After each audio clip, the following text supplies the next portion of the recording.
Hello दोस्तों, welcome to software engineering channel. क्या हाल चाल है आपका। सॉफ्टवेयर इंजीनियरिंग चैनल में .NET 6 की जो प्लेलिस्ट हमने स्टार्ट की थी उसके अंदर आज हम एक नए और बड़े इंटरेस्टिंग टॉपिक की बात करने वाले हैं, और वो ये है कि हम एक से ज़्यादा शेयर्ड लेआउट के ऊपर किस तरीके से काम कर सकते हैं। आई होप सो कि आप कंफ्यूज हो गए होंगे कि एक से ज़्यादा शेयर्ड लेआउट पे काम करने की ज़रूरत क्या है और एक से ज़्यादा शेयर लेआउट की बात हम कर क्यों रहे हैं। मैं अभी आपको समझा देता हूँ कि हम ये बात क्यों कर रहे हैं। देखें, सबसे पहले तो मैं आपको रिमाइंडर देता चलूँ कि शेयर लेआउट क्या था। शेयर लेआउट वो पेज का सेक्शन था जो कि हर पेज के ऊपर सबसे पहले लोड हो रहा होता, बल्कि हमारे जितने भी व्यूज़ थे उस शेयर्ड पेज के दरमियान में जाके कहीं पे लोड हो रहे थे, और वो शेयर्ड था वो एरिया, कुछ सेक्शन जो हर एक पेज पे ऑटोमेटिकली आ जाता था। तो उसको हमने बेसिकली शेयर्ड के फोल्डर में लेआउट की फाइल के अंदर डाला हुआ था।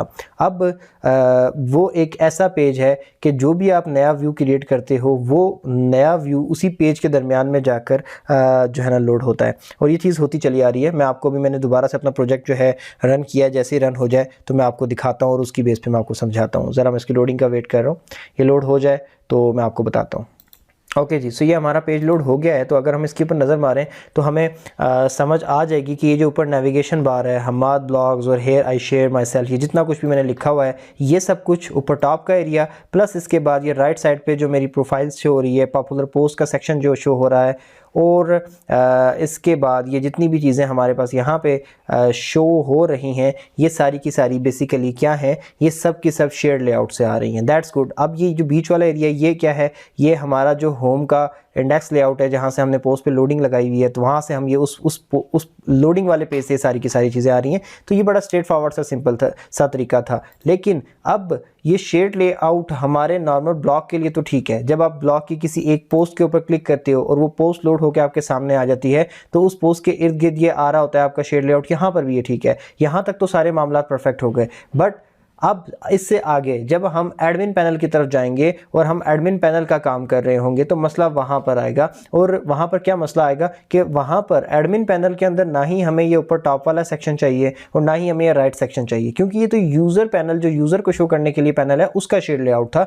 एडमिन पैनल के अंदर कुछ और चीज़ें होंगी, कुछ और ऐसे पॉइंट्स होंगे जो कि हमें शेयर लेआउट के तौर पर चाहिए होंगे। मिसाल के तौर पर मैं यहाँ पर जाकर अपना एक जो मैंने बना रखा है, मैं आपके सामने अभी ओपन कर लेता हूँ। ब्लॉग प्रोजेक्ट के नाम से हमने एक फोल्डर बना रखा है, आपको याद होगा, जिसके अंदर हमने अपने सारे के सारे थीम्स वगैरह रखे हुए थे। ब्लॉग प्रोजेक्ट के फोल्डर में मैं जाता हूँ। अच्छा, ये तो ब्लॉग टेम्पलेट हो गया। एडमिन टेम्पलेट पे मैं जाता हूँ, तो हमारा जो एडमिन टेम्पलेट है मैं उसके इंडेक्स को खोल के आपको दिखा देता हूँ कि वहाँ पर हमारा एडमिन पैनल के अंदर क्या चीज़ हमारी एक शेयर्ड लेआउट के तौर पर चल रही होगी। तो मैं अगर इंडेक्स के पेज को ओपन करता हूँ, तो ये मैंने पेज ओपन किया, जैसे ही ओपन होता है मैं आपको दिखाता हूँ। ये देखिए जी, ये पेज हमारा लोड हो गया। इसके अंदर हमारा शेयर्ड लेआउट क्या होगा मैं आपको बताता हूँ। लेफ्ट साइड पे आने वाला ये एडमिन पैनल जिसमें सारे के सारे बटन है, ये हमारा शेयर्ड लेआउट होगा एडमिन पैनल का। और साथ ही साथ टॉप पे आने वाली ये बार जिसके अंदर ये सारे बटन, ये मेरा नाम लिखा हुआ है, प्रोफाइल और सेटिंग के दूसरे तीसरे ऑप्शन आ रहे हैं, लॉग आउट का ऑप्शन आ रहा है, ये सब कुछ हमारे शेयर्ड लेआउट में आएगा। बाकी ये जो बीच वाला सेक्शन है जहाँ पे डैशबोर्ड लिखा हुआ है, ये वाला डैशबोर्ड और ये नीचे जितने कार्ड्स आ रहे हैं,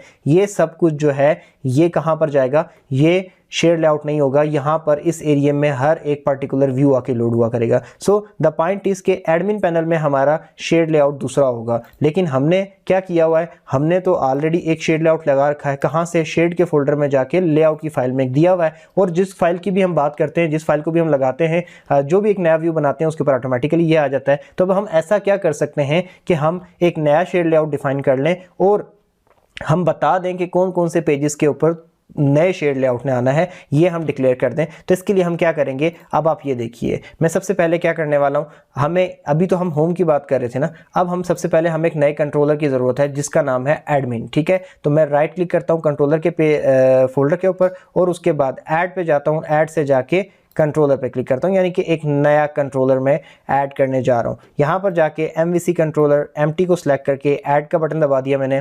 अब यहां पर जाके मुझसे नाम पूछेगा कि जी आप कंट्रोलर का नाम क्या रखना चाहते हैं, तो मैं क्या करूंगा कि मैं उसको एडमिन कंट्रोलर के नाम से इसका नाम दे दूंगा। और मैं यहां पर जाता हूं, ये होम कंट्रोलर 1 है, मैं 1 यहां से काट देता हूं क्योंकि एक होम कंट्रोलर ऑलरेडी बना हुआ है तो इसने दूसरे का नाम कंट्रोलर 1 रख दिया।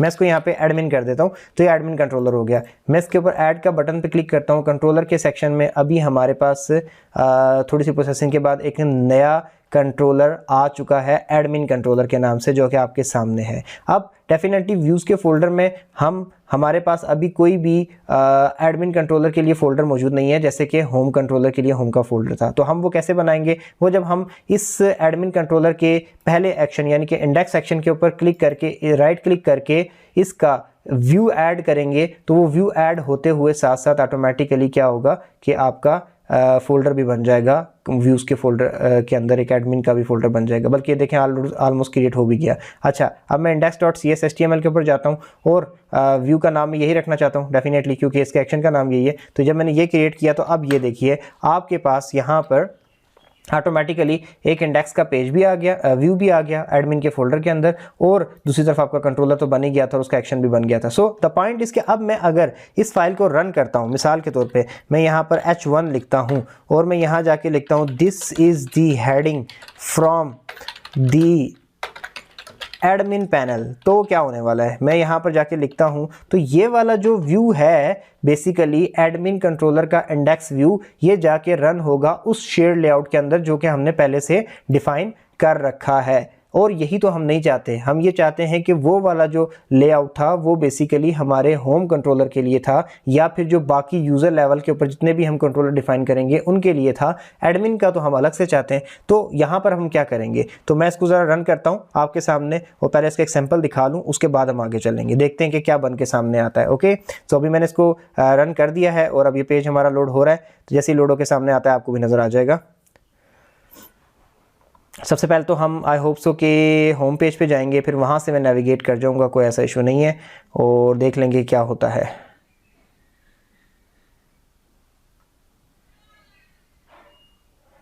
अभी ये पेज की हमारी लोडिंग चल रही है और आई डोंट नो व्हाई कि ये इतना टाइम लेने लग गया है लोडिंग के अंदर। मुझे इसको थोड़ा सा कोई फिक्स करना पड़ेगा, क्योंकि मेरे लिहाज से इसको इतना टाइम नहीं लेना चाहिए। और अब मैं इसके एडमिन के कंट्रोलर के ऊपर मैंने इसको जाने के लिए बैकस्लैश करके तो एडमिन का पाथ दे दिया है।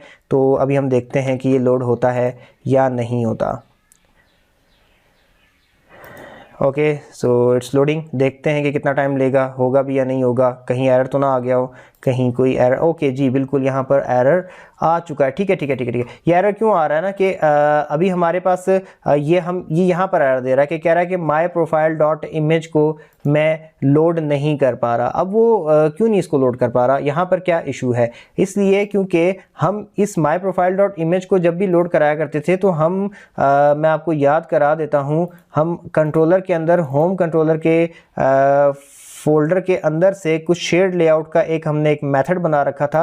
और जब भी हम किसी भी होम कंट्रोलर के एक्शन को कॉल करते थे, चाहे वो इंडेक्स हो तो उसके अंदर भी हम इस मेथड को कॉल करते थे, और चाहे वो पोस्ट हो तो उसके अंदर से भी हम इस मेथड को कॉल किया करते थे। तो जब हम इस मेथड को कॉल करते थे तो इस मेथड के कॉल होने से क्या होता था कि जो पोस्ट वाला टेबल है उसका डाटा भी एक व्यू बैग में चला जाता था, और प्रोफाइल वाला जो टेबल है उसके अंदर से भी जो पहला डाटा था वो हमारे प्रोफाइल के व्यू बैग में चला जाता था, और इस डाटा को जाके शेयर्ड लेआउट पे एक्सट्रैक्ट कर लिया जाता था, निकाल लिया जाता था। अब जब हम एडमिन कंट्रोलर के थ्रू हम उस शेयर्ड लेआउट पे जाने की कोशिश कर रहे हैं तो यहाँ पर तो हमने कोई भी डाटा व्यू बैग्स में रखवाया हुआ ही नहीं है जो वहाँ जाके निकाला जा सके। तो डेफिनेटली जब उसको डाटा नहीं मिलता तो शेयर्ड लेआउट जो है उसके ऊपर एरर आना शुरू हो जाता है। बट द पॉइंट इज कि जो चीज़ मैं आपको बताना चाह रहा था आपको क्लियर हो चुकी होगी इंशाल्लाह। अगर आप लोग प्रैक्टिस कर रहे हो तो आप लोगों को ये चीज़ समझ आ गई होगी कि देखें कि वो एरर इसलिए आया कि वो शेयर्ड लेआउट यानी कि जो हमारे व्यूज के शेयर्ड के फोल्डर में पड़ा हुआ था उसको लोड करने की कोशिश कर रहा था। यानी कि जो ये वाला this is the heading from the admin panel लिखा हुआ है ये उस शेयर्ड लेआउट के अंदर रख के उसको लोड करने की कोशिश कर रहा था, तो वो लेआउट लोड नहीं हो सका। That's the point. यही मैं आपको बताना चाहता था कि जब भी आप कोई पेज बनाते हो, कोई भी कंट्रोलर नया बना के उसका व्यू बनाते हो, तो उस व्यू का जो भी डाटा होता है, जैसे कि इसकी H1 थी, वो हमेशा शेयर्ड लेआउट के अंदर जाके लोड होता है। अब हमने ये शेयर्ड लेआउट जो रखा था ये बेसिकली होम कंट्रोलर के लिए रखा था। अब हम एडमिन के लिए कोई नया शेयर लेआउट चाहते हैं तो हम एक से ज्यादा लेआउट किस तरीके से डिफाइन कर सकते हैं, यही हमारा इशू था। तो अब हम इसकी तरफ चलते हैं और इसको देख लेते हैं कि हम इस प्रॉब्लम को किस तरीके से रिजॉल्व करेंगे। तो सबसे पहले आपने क्या करना है, शेयर के फोल्डर पर राइट क्लिक करना है, ऐड करना है, और ऐड करके आपने क्या करना है, यहाँ से ऐड न्यू आइटम के ऊपर आ जाएं और यहाँ से जाकर आपने एक लेआउट फाइल, नई लेआउट फाइल ऐड करनी है। ये देखें रेजर लेआउट, और एक ऑलरेडी पड़ी हुई है तो दूसरी 1 बन गई। तो आपने इसको क्या करना है, अंडरस्कोर रहने दीजिए, अंडरस्कोर एडमिन लेआउट कर लीजिए इसको, ताकि आपको पता चल जाए कि ये वाला लेआउट एडमिन के लिए है। अब ये एक नया शेड लेआउट क्रिएट हो चुका है जो कि एडमिन के पेजेस को लोड कराने के लिए इस्तेमाल होगा। अब इसको आपने कहाँ पे डिफाइन करना है, एडमिन के फोल्डर में आ जाए, जो एडमिन का व्यूज को संभालने वाला फोल्डर है, इसके अंदर जाकर तो आपने एक न्यू आइटम डिफाइन करना है। और वो कौन सा न्यू आइटम है मैं आपको बताता हूं। आपने यहां जाकर आपने एक स्टार्ट वाली जो फाइल होती है, जिसको आप व्यू स्टार्ट फाइल कहते हो, वो आपने यहां से उठानी है। वो ये रही रेजर व्यू स्टार्ट, ठीक है। इसको उठा के आपने इसके अंदर रख देना है।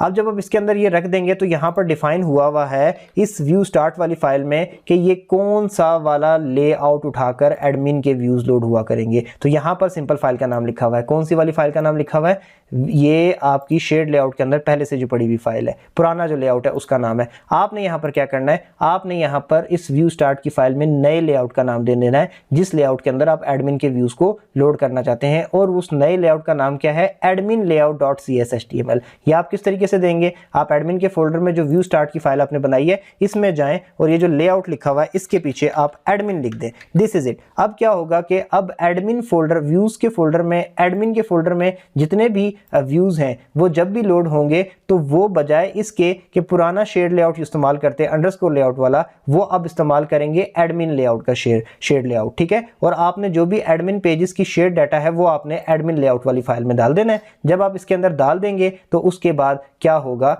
कि जितना भी शेड पेज आपके एडमिन के व्यूज जितने भी लोड होंगे उनके ऊपर जो आपका शेड पेज चल रहा होगा वो बेसिकली एडमिन लेआउट वाला चल रहा होगा। अब मैं यहाँ पर आपको उसको चला के भी दिखा देता हूँ। मैंने एडमिन लेआउट यहाँ पर तो लगा ही दिया है। अब मैं क्या करता हूँ कि एडमिन लेआउट की फाइल को ओपन करके मैं यहाँ इसकी बॉडी के अंदर लिखता हूँ कुछ ऐसा जिससे हमें पता चल जाए कि ये लेआउट कहाँ से आ रहा है। H1 लगा देते हैं, चलें, ठीक है। और यहाँ पे लिख देते हैं this is the shared layout for the admin panel, right हो गया।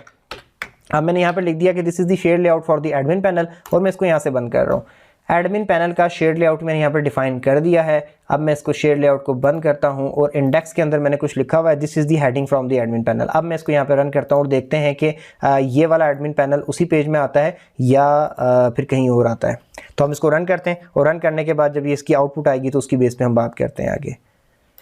ओके जी, सो हमारा जो मैन प्रोजेक्ट है वो रन हो चुका है। अब इस प्रोजेक्ट के अंदर मैं आगे इसके एक स्लैश ऐड करके तो एडमिन के कंट्रोलर पे चला जाता हूँ और इंडेक्स का पेज ऑटोमेटिकली लोड होगा। और ये देखिए जी, अब जब हमने इंडेक्स का पेज लोड किया है एडमिन के फोल्डर के अंदर से या फिर एडमिन के व्यूज़ के फोल्डर के अंदर से, जैसे ही हमने इंडेक्स वाला व्यू लोड किया है तो वो इंडेक्स वाले व्यू की फाइल थी this is the heading from the admin panel, ये तो आ ही गई। और इसके ऊपर कोई भी शेड लेआउट वो पहले वाला नहीं आ रहा जिसके अंदर हमने रिसेंट पोस्ट और पॉपुलर पोस्ट और नेविगेशन बार रखा हुआ था, बल्कि उसकी जगह जो नया